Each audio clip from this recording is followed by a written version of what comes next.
আকাশবাণী আগরতলা। স্থানীয় সংবাদ পড়ছি কৃষ্ণধন দেবনাথ।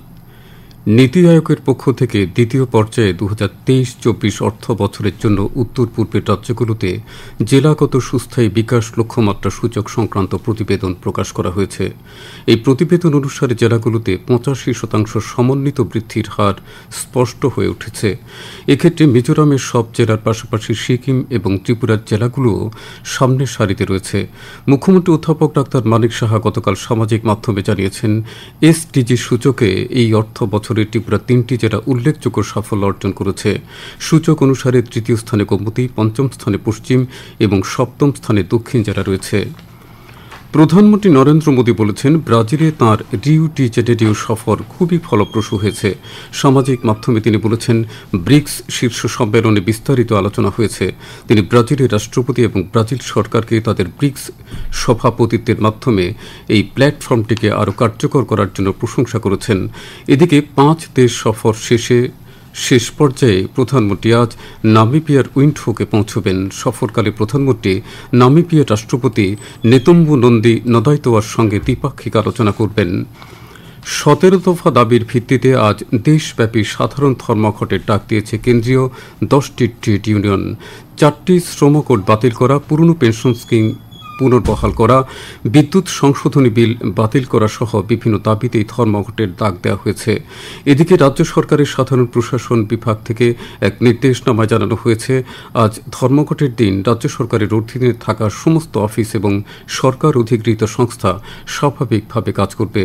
আজ বিভিন্ন অফিসে কর্মচারীদের উপস্থিতির বিষয়ে একটি রিপোর্ট দুপুর 12টার মধ্যে সাধারণ প্রশাসন বিভাগে পাঠানোর জন্য সমস্ত দপ্তর প্রধানকে বলা হয়েছে। রাজ্যে এখনো পর্যন্ত এই ধর্মঘটের তেমন কোনো প্রভাব লক্ষ্য করা যায়নি। যানবাহন চলাচল স্বাভাবিক পরিলক্ষিত হচ্ছে।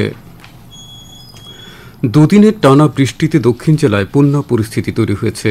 মুহুরীপুরে ভূমিধসের কারণে বন্ধ হয়ে পড়েছে জোলাইবাড়ি বিরোনিয়া 108-এর বি জাতীয় মহাসড়ক। বিকল্প পথে ছোট যানবাহন চলাচল করছে। বিরোনিয়ায় মুহুরী নদীর জল নামলেও বিপদসীমার ওপর দিয়ে বইছে। টানা বৃষ্টির কারণে বিরোনিয়া শহরের বিভিন্ন স্থানে প্রচুর জল জমে গেছে।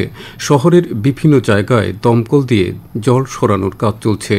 শহর এবং এর বাইরে বিভিন্ন এলাকায় গভীর রাত পর্যন্ত খোলা হয়েছে 7টি আশ্রয় শিবির। শান্তির বাজারেও 4টি আশ্রয় শিবির খোলা হয়েছে। আশ্রয় নিয়েছেন মোট 583 জন দুর্গত মানুষ। প্রশাসন সূত্রে জানা গেছে, দক্ষিণ জেলার অন্য মহকুমায়ও জলের স্তর নামতে শুরু করেছে।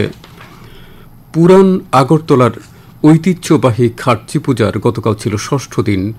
অবিশ্রান্ত বর্ষণের ফলে গতকাল সেখানে পুণ্যার্থীর সমাগমে বিঘ্ন ঘটে। আজ 7 দিনব্যাপী খাটচি পূজা মেলা ও উৎসবের সমাপ্তি দিন। সমাপ্তি অনুষ্ঠানে উপস্থিত থাকবেন সমবায় মন্ত্রী শুক্লাচরণ নোয়াদিয়া, সাংসদ রাজীব ভট্টাচার্য, আগরতলা পুর নিগমের মেয়র দীপক মজুমদার প্রমুখ। উত্তর পূর্বাঞ্চল পরিষদ এনইসি ত্রিপুরার বিভিন্ন উন্নয়ন প্রকল্পের জন্য 14 কোটি 22 লক্ষ টাকা প্রদান করেছে। সম্প্রতি শিলংয়ে এনইসির সচিব সতীন্দ্র কুমার ভাল্লার পৌরোহিত্যে ত্রিপুরা সরকারের পরিকল্পনা দপ্তরের আধিকারিক এবং এনইসি সচিবালয়ের বিভিন্ন বিভাগের কর্মকর্তাদের এক বৈঠকে এই তথ্য জানানো হয়। বৈঠকে ত্রিপুরা সরকারের বিভিন্ন প্রস্তাব কোন পর্যায়ে রয়েছে এবং এর বাস্তবায়ন নিয়ে আলোচনা হয়। বৈঠকে কর্মক্ষেত্রে দক্ষতা উন্নয়নের মাধ্যমে প্রকল্প বাস্তবায়ন ত্বরান্বিত করার উপর জোর দেওয়া হয়। আগামী 15 জুলাই থেকে রাজ্যে উন্নত প্রযুক্তির ডাক পরিষেবা চালু হচ্ছে। আগরতলা পোস্টাল ডিভিশনের superintendent of post office Maniklal Das জানিয়েছেন, প্রথম পর্যায়ে আগরতলার প্রধান ডাকঘর, 25টি উপডাকঘর এবং তার শাখাগুলোতেই পরিষেবা চালু হবে। ডাক বিভাগ গ্রাহকদের অত্যাধুনিক প্রযুক্তির পরিষেবা দেওয়ার লক্ষ্যে এপিটি অ্যাপ্লিকেশন চালু করবে, যা ডিজিটাল উৎকর্ষের ক্ষেত্রে এক ঐতিহাসিক মাইল ফলক হিসেবে চিহ্নিত হবে। নিম্নচাপের প্রভাবে রাজ্যের বিভিন্ন স্থানে বজ্র বিদ্যুৎ সহ ভারী থেকে অতি ভারী বৃষ্টিপাতের সতর্কতা জারি করেছে আবহাওয়া দপ্তর।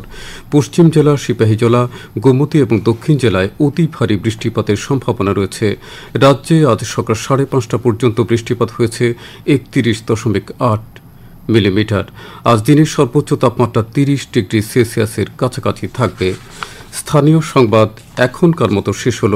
পরবর্তী বাংলা স্থানীয় সংবাদ প্রচারিত হবে আজ সন্ধ্যায় 7:55।